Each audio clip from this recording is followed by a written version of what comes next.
आपणକୁ अधिक दिन धरी ज्वर हेउछि कि तुरंत डाक्तर को सह परामर्श करंतु नचेत एहा घातक साजिपारे कारण स्क्रब टाइफस हेले एभली लक्षण देखिबाकू मिलुछि। आसंतु जानिबा कोन परामर्श देइछंती डाक्तर। डराइलाणी स्क्रब टाइफस चिकित्सा विलंब हेले एहा घातक होई पारे। अधिक दिन ज्वर रहिले होइपारे विपद बोली कही चेतावनी देइछंती जनस्वास्थ्य निर्देशक।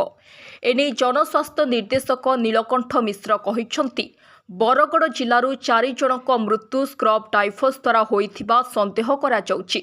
3 जनकर राज्य भितरे मृत्यु होइथिबा बेले चतुर्थ व्यक्ति बरगड़र जहांकर राज्य बाहरे मृत्यु होइछि। 3टी अलगा अलगा जागारू केस आसीथिला। तांको गाँ को टीम पठा जाइछि। आउ केही आखपाख अंचल रे संक्रमित अछंती कि नाही ताहा अनुध्यान कराजिबो। मृत्यु होइथिबा गाँ रे अन्य काहारिकु होइछि कि नाही ताहा परीक्षा कराजिबो। गत मासरे 20 टेस्ट होइथिला जेउथिरु 3 जण संक्रमित होइथिले।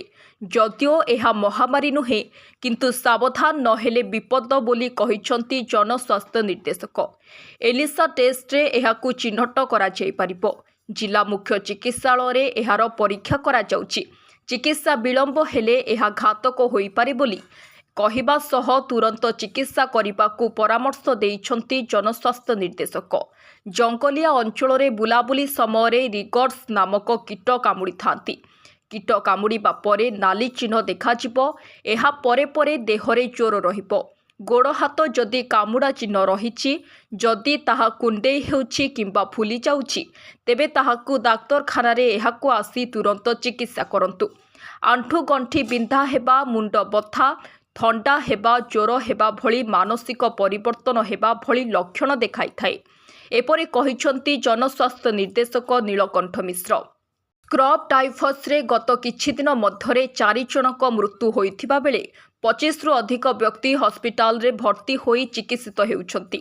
विगत वर्षमानकरे मध्य एही स्क्रब टाइफस कीट कामुड़ीपा द्वारा अनेक रोगींकर अवहेला बा रोग चिन्हटरे विलंब कारणरू मृत्यु होइथिला। संबलपुर सीएमडी पीएचओ कहिछंती एही रोग हेले रोगींक पाखकू गले अन्य व्यक्तिंकू एहा संक्रमित होइथाए। तेणु एही रोग जाहाकू हेले ताकू आइसोलेशन रे रखाजिबो बोली से कहिछंती। प्रबल ज्वर हेले बांती हेबा सह ब्रेन को मध्य प्रभावित करिपारे आउ एहा द्वारा रोगीर जीवन मध्य जाइपारे। एही रोगर चिकित्सा पाई पारासिटामोल और टॉक्सीसाइक्लिन दिया जाइथाए। Bureau report news 18+ Odia.